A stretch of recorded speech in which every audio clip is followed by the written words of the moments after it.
रामकृष्ण हरी मंडळी, आज आषाढी एकादशी सायंकाळी तुम्हाला पितरांची सेवा करायची आहे। आपल्याला एक दिवा प्रज्वलित करायचा आहे आणि आपल्याला कापूर जाळायचा आहे। तर आता तो कुठे जाळायचा त्याआधी सांगते बघा की पितरांची सेवा करायची आहे, पण तुम्ही रात्री सायंकाळपासून रात्री 10 वाजेपर्यंत तुम्ही कधीही हे करू शकता। तर सगळ्यात आधी काय करायचं आहे, तुम्ही एक पंटी घेऊ शकता किंवा एखादं भांड घेऊ शकता।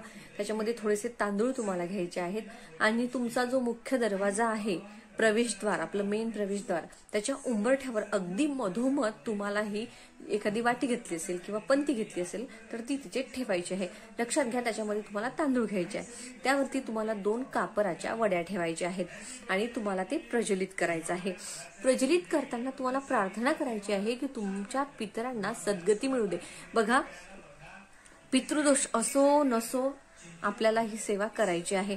आणि महिलांना तर असं असतं की माहेरचा आणि सासरचा दोन्हीकडचा पितृदोष लागतो, त्याच्यामुळे आपण पितरांना मुक्तता मिळण्यासाठी, पितरांना सद्गती मिळण्यासाठी आपल्याला हे छोटे छोटे उपाय आपल्या करायचे असतात। बघा, आता हे उपाय केले म्हणजे खूपच काही आपण श्रीमंत होणार असं अजिबात नाहीये। पितरांच्या शांतीसाठी, आपल्या मनशांतीसाठी आपल्याला हे करायचं असतं। तर सायंकाळी बघा, तुम्हाला तुमच्या मुख्य प्रवेशद्वारावर जी काही वाटी असेल, पंती असेल ती ठेवायची आहे। त्याच्यामध्ये तांदूळ, त्या तांदळावरती 2 कापराच्या वड्या ठेवायच्या आहेत आणि तुम्हाला ते प्रज्वलित करायचे आहे। प्रज्वलित करताना पितरांना प्रार्थना करायची आहे आणि तुम्हाला हे करत असताना तुम्हाला तुमच्या मुख्य प्रवेशद्वाराच्या बाहेर उभं राहून हे करायचं आहे। घरात आतमध्ये उभं राहून तुम्ही हे करायचं नाही, दरवाजाच्या बाहेर जायचं आणि मग ते आपल्या घराकडे म्हणजे आपल्या उंबरठ्यावर ठेवून तुम्ही ते प्रज्वलित करायचं। हे झालं बघा।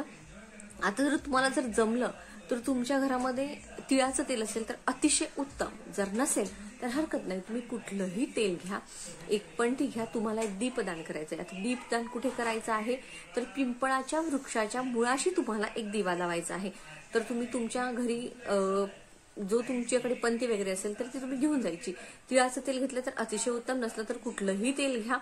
सायंकाळी तुम्हाला पिंपळाच्या झाडाजवळ जायचं आहे, मुळाजवळ तुम्हाला दिवा लावायचा आहे, दक्षिणेला त्या दिव्याचं तुम्हाला तोंड करायचं आहे।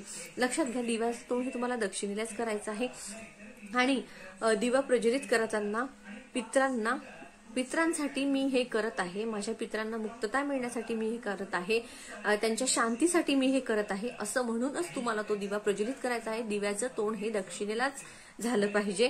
तुमचंही तोंड दक्षिणेला झालं दिवा प्रज्वलित करताना तर अतिशय उत्तम। ओम पितृदेवताय नमः असं म्हणत तुम्ही तो दिवा तिथे सायंकाळी प्रज्वलित करायचा आहे आणि तो दिवा तुम्हाला तिथेच ठेवायचा आहे। त्यामुळे तुम्ही पंती घेऊन जाऊ शकता, म्हणजे तुम्ही तिथे ठेवून याल। तर बघा, जे तुम्ही कापूर जाळणार आहात त्याच्या खाली जे तांदूळ आहेत ते तुम्हाला घरात परत आणायचे नाहीये। तुम्ही दुसऱ्या दिवशी सकाळी ते तांदूळ एकाच्या झाडाखाली नेऊन ठेवा, जेणेकरून ते पक्षी वगैरे खाऊन घेतील। रात्रभर तुम्ही ते तांदूळ बाहेरच ठेवायचे। कापूर जाळलेले जे उंबऱ्यावर तुम्ही एका वाटीमध्ये किंवा पंतीमध्ये जे कापूर जाळणार आहात तांदूळावरती, तर ते तांदूळ तुम्हाला घरात आणायचे नाही, ते बाहेरच ठेवायचे आहेत। दुसऱ्या दिवशी तुम्हाला ते म्हणजे उद्या तुम्हाला ते एखाद्या झाडाखाली टाकायचे आहेत। बघा, तुम्हाला जर पिंपळाच्या झाडाखाली दिवा लावायला जमलं नाही तर हरकत नाही, पण तुम्ही कापूर आवर्जून तुमच्या उंबऱ्यावरती नक्की जाळा। रामकृष्ण हरी, जय श्रीराम।